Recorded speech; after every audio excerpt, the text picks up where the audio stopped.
You're listening to The Voice of Russia in London. I'm Tim Eckhart, and today I'm in conversation with the author Anthony Horowitz.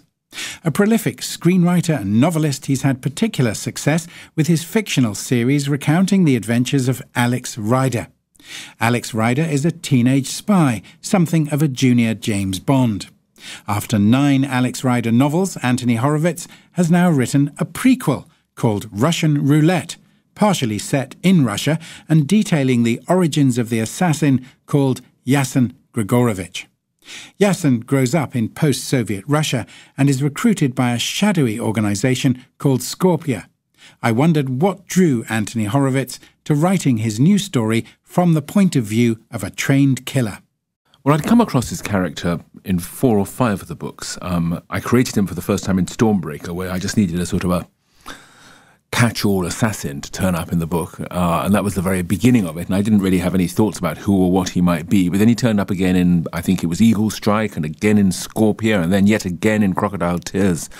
And as I wrote the character, I became more and more interested in him, what he was. I mean, you know, you see killers in films and killers in television, and they turn up and they kill.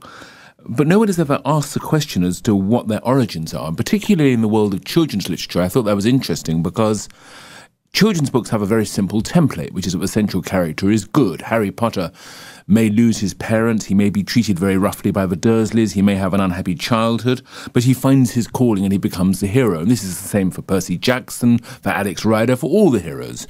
But I began to think, what happens if it goes wrong? What happens if that process is interrupted by malign forces? What stops these characters from becoming evil? And at the same time, it occurred to me that nobody had ever written a book for young people that actually featured as its central character somebody who was seriously and unremittingly bad. And I'm not saying to somebody who has, you know, a Persian cat on their lap and cackles, but somebody who really is a considered evil creation. And as you mentioned, Harry Potter losing his parents, there seems to be this theme where the evil person is parentless, is without a family. That helps to form their sort of cold, mechanical nature, if you like. And you do that with Gregorovich, but you also empathise with him. Well, there are 2 issues here, and the second one, if I may begin with it, the idea of empathising with the character. There is no point in reading a 400-page book and hating the main character. And I'm inviting the reader not necessarily to sympathise or to like Yassen, but certainly to understand him, to see him as a full human being and to say, well, actually, that could have happened to me in the same circumstances. As to the other point of losing parents, I mean, that is a trope you find in a great deal of children's literature. But normally it's done simply to give your character the freedom and independence to become a hero, a child who is at home and who's being told to go to bed at sort of 8 o'clock in the evening and to do his homework and to have you washed behind your ears and all that sort of stuff, can't really be a world-saving hero. Or at least it might be interesting to try. In Yassen Gregorovich, I want you to think much more about what losing parents at the age of 14, particularly in very violent circumstances, would be like, and how it is the first step on the journey, not, as you suggest, to making him evil, because actually he doesn't become evil until much later in the book, and it's quite separate circumstances that do that to him. But it also plays into something else which is important in fiction, particularly for young people, isn't it? That the hero is very much on their own, and teenagers particularly will identify with that. I've always been fascinated by that period in your life, age about 13 to 15, where you're not a child anymore because you don't really need to be looked after as much as you did, but nor are you quite an adult, nor are you quite ready yet for the adult world. And that age, I think, is a very interesting one to deal with. And I think that it's more interesting if you take the child out of his comfort zone or her comfort zone and throw them to the wolves, so that they really do have to find all their inner strengths and inner ambitions and inner energy to survive. Let's talk a little bit about the Russian angle here. The book is called Russian Roulette. Yassen Gregorovich is, of course, Russian. What is it about Russia that inspires authors to make them the baddies? Well, I suppose it's growing up with James Bond is the beginning of it. I mean, that would have to be it. Sort of Rosa Klebb and Grant Donovan and From Russia with Love, of course. When I created Yassen, therefore, it seemed obvious to make him Russian. I wanted to give him just sort of something exotic. And as I said to you at the beginning of this discussion, I didn't really think of him as a serious character at that time. So he was very much the pantomime Russian, you know, sleek ballet dancer looks. It was only later that I began to think about him in less, dare I say it, racist terms and to humanize him. So that the original decision was just my own childhood and shorthand, but in the end I was very glad I did, because it allowed me to explore a very, very interesting country at, I think, a fascinating time. You mentioned the Cold War, and of course, the majority of your readers born after the Cold War ended, and indeed in the era when Russia is no longer Soviet or communist. Does that worry you that authors like yourself are relying on those slightly stereotypical views of what Russia represents and still regard it as a rich mine or a vein for finding their villains? Well, I don't think what I wrote was stereotypical in the end, because first of all, I wasn't writing about 1946, and Yassen is a character who is born much, much later, a few years, 10 years or so before the wall comes down. I went through the Berlin Wall when it was, Checkpoint Charlie and all that, and I went into Eastern Europe when it was part of the communist bloc. And I do have memories of all that, but I made a decision very quickly, but I wasn't going to write about that time. The time in the Alex Rider books, incidentally, is fluid. I never say that anything happens at a specific time, which gives me the freedom to choose what year I'm writing about.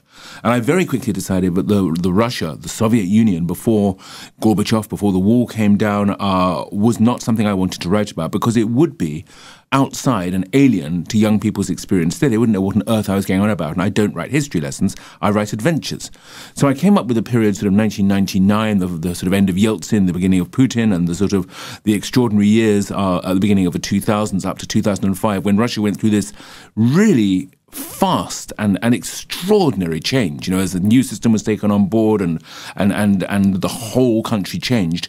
And it seems to me, and I don't really know, but it seems to me that in that period, pretty much everything of the old Russia disappeared. I mean, it's very, very hard now to trace what even Moscow was like at that time, because the buildings have been torn down, there's been new programs of development, and obviously, people are much wealthier now, and life is completely different. Now, I spoke to a lot of Russians who grew up in that period, who were the same age as Yassen at the same time, and a lot of their memories are in that book. I do that quite often in my work. But even so, I know that what I have stitched together is, to a certain extent, a fabrication. It is a sort of or better a word for it might be an amalgamation. It is an amalgamation of all sorts of different events at different times put into one short life. Does it worry you, though, that you may be presenting a slightly obvious take on Russia by making the baddie the Russian and the assassin? I mean, as you say, there's a lot of picking up on the James Bond scenarios, the mentality. Is it time for authors to move on and find another evil empire? Well, first of all, the main villain in the book may be Russian, but there's a secondary villain who is just as bad, and she's Welsh. So it's not entirely anti-Russian, this book. In fact, it's not anti-Russian at all in any sense of the word. As to your question of, is it time for writers to move on? It might be time for other writers to move on, but I'm perfectly happy where I am. I am writing adventure stories. I'm not writing politics. I'm not writing anything that is particularly educational, and I don't think that a child reading Russian Roulette is going to come out and say, oh my goodness, Russia's a horrible place, I wouldn't want to go there, because that's not the message of the book. When I write, I'm always writing about young people who are thrown into an adult world. It can be Europe, it could be America, it can be Russia, and they often find themselves up against very, very unpleasant, deceitful, and manipulative people. I mean, even Alex's bosses in England, the MI5, are not portrayed like M in the James Bond books. They're very much more the sort of the secret intelligence that betrayed us over Iraq. So, to that extent, I am moving on. Tell me a little bit about this concept of Alex Rider, and in this new book, Russian Roulette, Yassen Gregorovich. What do you think it is about you that makes you able to inhabit the mind of the 14-year-old boy so successfully? I think that I remember being 14. I think it's a feat of memory rather than anything else. I wasn't a particularly happy 14-year-old. I had been sent to a very horrible school. I had a slightly strange and not entirely satisfactory family, a very wealthy one, incidentally. I can't complain about my childhood. I was very well looked after and very privileged in every sense. But I wasn't happy. And I think that this has made something stick in my mind about the nature of boyhood, the nature of being a child, that I still express in my books. A sense of trying to escape from what I was and from where I was, from parents who I didn't really understand. I found my refuge when I was at that age in books and in stories and in writing stories and in telling stories at school. I was the school storyteller in a dormitory late at night. I'd tell stories to the other boys to keep morale up, you might say. And that just hasn't left. I don't think I am particularly in the mind of children, as you put it. I meant, what is it that makes you empathise, perhaps, with that age? I mean, is it the age at which one's personality is first set in concrete, or is it the most... Do you think it's a truly significant age in terms of the man you become? Oh, definitely. I mean, that's what I was saying earlier, that particular window in your life between 13 and 15, which is, it's slightly, just before sex comes in and all the matters that all the problem to that brings and the sort of the pleasures of, obviously, but also sort of the weight of it. It's before adult responsibilities have arrived, but at the same time, it is after you've sort of begun to leave toys and some of your childhood imaginings behind you. I don't see children like your own son as being, little kids that need to have books written specially for them. My books are adult books, but they happen to be about that peculiar period, 13 to 15, in young people's lives. You write in a way which is particularly accessible to boys of that age.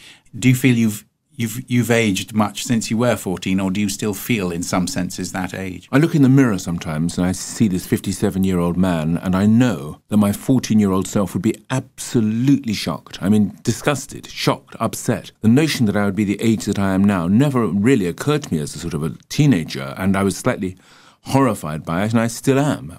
Really, I find old age, by and large, depressing. I mean, there's not much good to be said about it. I try not to let that creep into my writing. I try to make the writing as fresh as when I was a 20-year-old writing. And in a funny way, I think that is something in which I have succeeded. I think that the books are better than they were. They're stronger, they're more thoughtful. But at the end of the day, I write with the same excitement and passion and pleasure and sort of anticipation that I did when I was very young. Nothing has changed in my writing. You mentioned that your own boyhood of that sort of age, 13, 14, was not particularly happy. What was the salient unhappy factor for you? Well, it was very remote parents. I mean, a father who was a businessman who never really told me what he did, who was very aloof, a strange man, not a bad man in any respect. I mean, I'm sure a very good man. He gave me a very good education and, he brought me up as a rather spoiled child, to be honest with you. So he would be, I think, disappointed to hear me on the radio now criticising him. But nonetheless, I mean, he did ridicule the idea that I wanted to be a writer and thought me stupid and thought me inconsequential, and sent me to a school when I was 8 years old, which was a truly brutal place. I mean, I've spoken about it often, a place called Orley Farm in North London. They wrote to me recently to make it clear that they're not the same anymore, so I should perhaps mention that before I hear from their lawyers. But back in the sort of 60s, it was a dreadful, destructive place, which did me a great deal of harm, and I think I live with that harm to this day. And I was a very unhealthy child. I was very overweight. I didn't really find myself as a writer until I was about sort of 16, 17. And I took off when I was 18 and travelled the world and tried to sort of build into myself values that were outside the experience I'd had so far. And then I went to university and then I got published, etc., etc. So the childhood was just a bad start. It was a bad start, but at the same time, if you ask me would I swap it now, would I go back and have a different childhood, since I think it fueled so much of my writing, the answer is probably not. I mean, it's whenever I sit down at my desk and whenever I bring my laptop or my pen towards me, I'm back there and I'm fighting the same forces that created me. So you wouldn't be the person you are now or the writer you became had it not been for that rather gruesome school experience? School and family and upbringing generally was definitely unhealthy. I was lucky in that I met my wife, Jill, and we've been married for 25 years and we have 2 children and we have a very normal, very happy family, I think. And that was the saving of me in many respects. But, I'm news about this. I don't like to talk about it so much because I know that there are people out there in the world who have really unhappy childhoods and who have nothing to eat and who have nothing to drink and who have, maybe have lost their parents, but who might sit here and listen to this and say, what is this oaf complaining about? Give me that education and that sort of privilege. But nonetheless, we're hot-wired in all sorts of ways as human beings. Unhappiness has many different sorts of forms, and it may not always be that poverty, disability, and all the other things which I know are higher up on the Richter scale than what I'm complaining about, but they can be just as damaging. You mentioned you're a father now yourself. Do you reference that relationship with your own father when it comes to dealing with your own children? Do you think, I don't want to be like him, or I must make an effort to put my head in the place where my child's head is? Do you do that consciously, or is that asking too much? Listen, I know perfectly well that I'm by far not a perfect father, and I'm quite certain that one or other of my sons will find himself in this studio in 20 years' time saying terrible things about me. I mean, we all make mistakes as parents. My favourite poem is the Philip Larkin one. You know, they muck you up, your mum and dad. They may not mean to, but they do. The word muck I have changed for your listeners. I think that I have done my best to be a different sort of father and a different sort of parent to my parents, just to be more open, to be there for them, to support them in whatever they want to do, to encourage them, to let them know what I do, to involve them in my world more. That's not just because I am cleverer than they are. I think that society has changed so much in my lifetime that the generation that's growing up now has a totally different attitude to adults than I did. You know, the fact that all my kids' friends call me Anthony. That wouldn't have happened when I was a boy. I mean, it was always Mr. or Mrs. whatever. But now even my son calls me Anthony, actually, which is sort of unusual. But I like that. I think it's great that I can sit at a table with 10, 20-year-olds who are my son's friends who are gathered, and I'm not the sort of the codger in the corner. And that's an attitudinal change that I think is generational. It's not just my family. I see it everywhere, and I think it's one of the great things about the sort of times we live in now. It's also a function of the changes in education, isn't it? Because, I mean, the boyhood you described, without going into the specifics, that was a not uncommon experience to be in a rather brutal environment, totally different to what our children have experienced in terms of the attitude and the kindness that teachers show. It's a very much more nurturing environment, isn't it? Well, I did have 3 wonderful teachers at my secondary school who did encourage me to become a writer and to read and to immerse myself in literature, and they did change my life. You know, I always say that a bad teacher spoils your day, a good teacher makes your life, and that happened to me.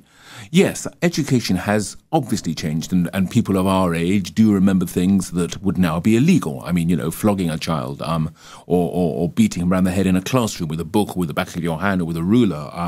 Some of the sort of the slimier and more seedy aspects of some of those teachers at that time would put them in prison now, as simply as that. And it's wonderful that the pendulum has swung and these things are now behind them. And I do, in some respects, envy modern children who have so many benefits that we didn't have. I mean, technologically and in terms of sort of how society treats them. But do you think they're too cosseted? Some people say they're becoming weakened. I was going to come on to that now. I was going to come on to that and say that there is a danger, however, that it goes too far, and we are now seeing that you talked about the kindness of teachers, but if a teacher reaches out and touches a child, in some circumstances that can cause all sorts of troubles, and that shouldn't be the case. I don't think teachers should live in fear of being misunderstood or misinterpreted in class, and I blame a great deal of that on the legislation that was brought in by the Labour government over 13 years that sought to undermine the relationship between adults and children by tarring every single adult as a potential paedophile and every single child as a potential victim, and we're still living with the consequences of that. Why has that fear taken hold? I mean, particularly in Britain, it seems. Well, it's a combination of things. I'm not sure I entirely know the answer to that question, but I would say that certainly media hysteria haven't helped, campaigns against paedophiles and that sort of thing, and the sense that these days you can be denounced as a paedophile quite publicly and openly, and then only 6 months later, after a long court battle, are you allowed a couple of inches in the back of a newspaper to say actually it wasn't true. That doesn't help. I think also the amount of legislation that we've brought in, inheriting it from America, with lawyers always on the lookout now for opportunities to sue different sorts of people for different sorts of problems, and the gradual move of society where it is no longer the family that has responsibility, but the teachers and government and any body in authority that has the responsibility for the upbringing of your child. I think that is all unhealthy and such.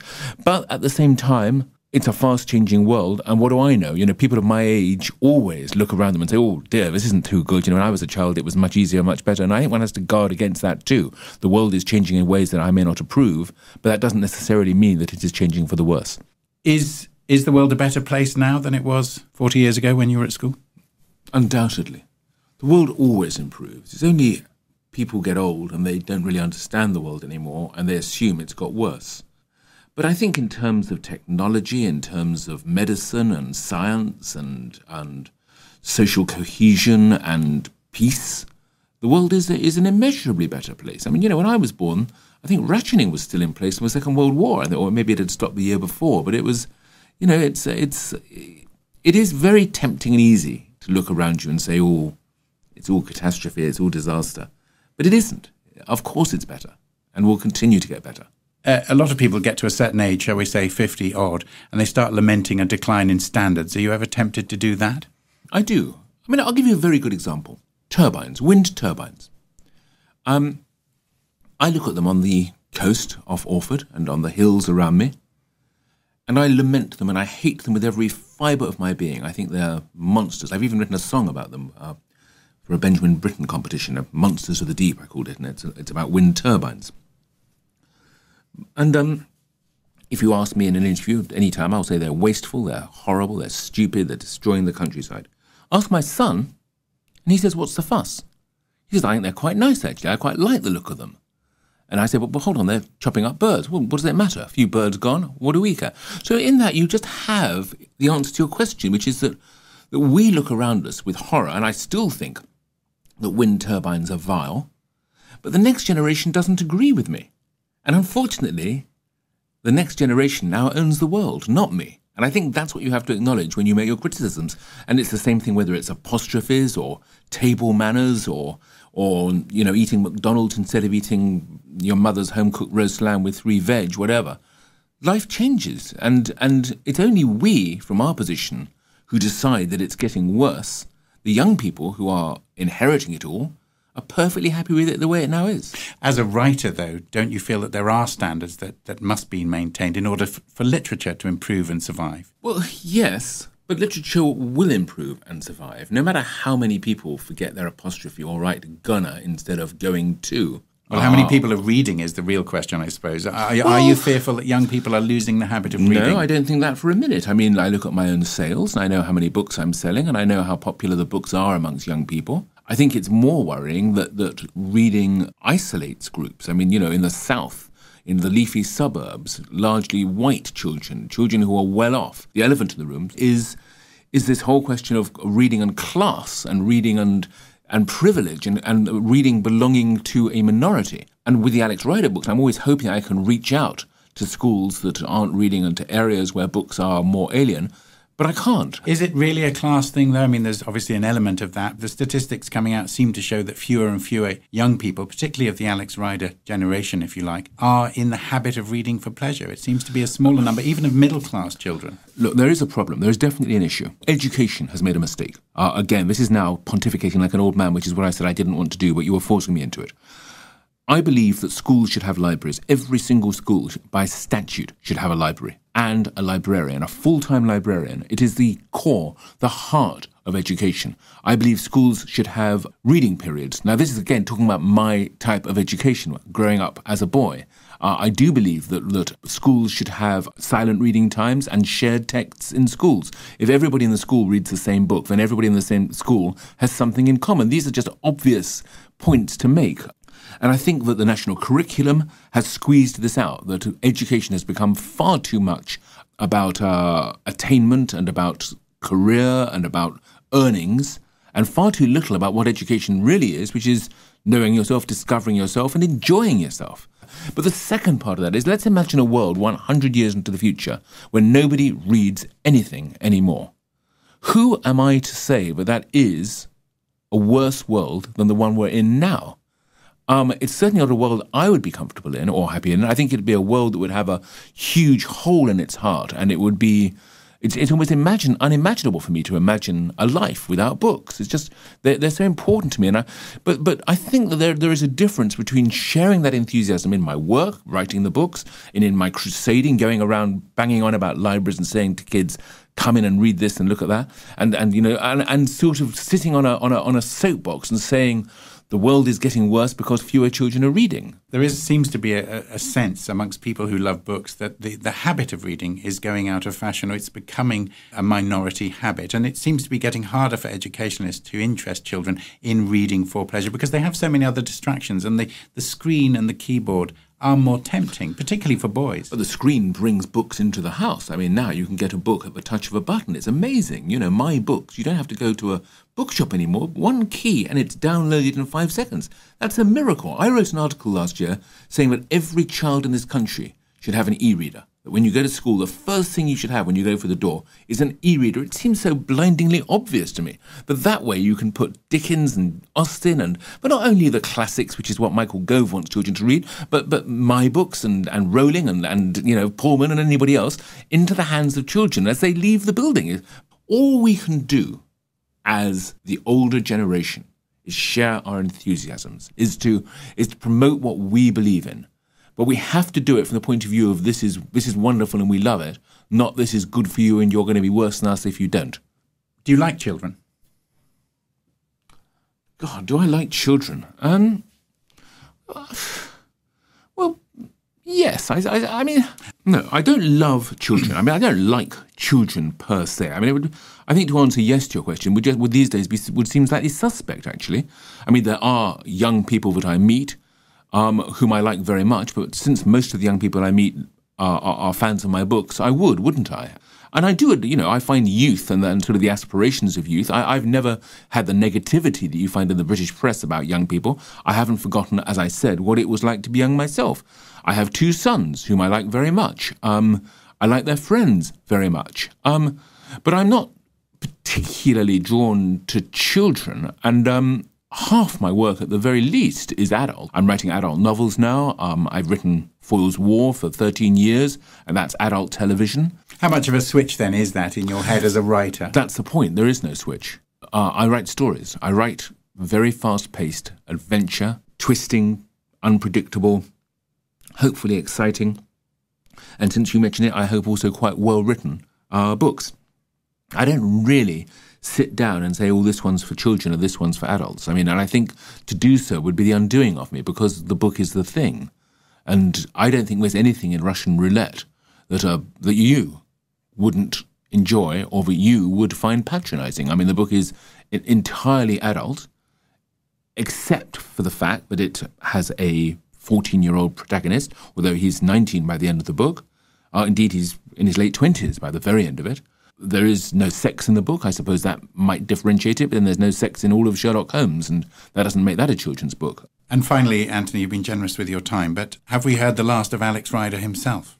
I have a plan to publish some of the short pieces about Alex Rider that have been published over the years. There are about 4 or 5 little short stories, and to that I'll add a couple of novellas that might just answer a few questions about Alex. But I always thought that I would only do a certain number of books, that I would keep it finite, because it's so easy as a writer, particularly one who's been writing for as long as me, to just write the book that you know is going to be the bestseller, the one that is a certain sell, the one that everybody wants. And that's an Alex Rider book. But there are other things I want to write, and I think that writing is an adventure, and I want it to be unpredictable and exciting, so I don't have any particular plans to return to Alex, although that all said, who knows? Is your head completely full of stories? Have you got an endless conveyor belt there of plots that you're waiting to get into? Another way of putting that question is, do you have a life? I do have a life. I have a very happy life, but it is true that I am driven by story. I love story. I love thinking up ideas, and I'm already 2/3 of the way through my next book. The one after that is planned. I have a trilogy for young people, which I hope to write or start writing in a year or two's time. I have books in my head that will take me through to the next decade. That's just the way I am. You've been listening to In Conversation on The Voice of Russia. I'm Tim Eckott, and my guest was the author Anthony Horowitz. His latest novel is called Russian Roulette, published by Walker Books.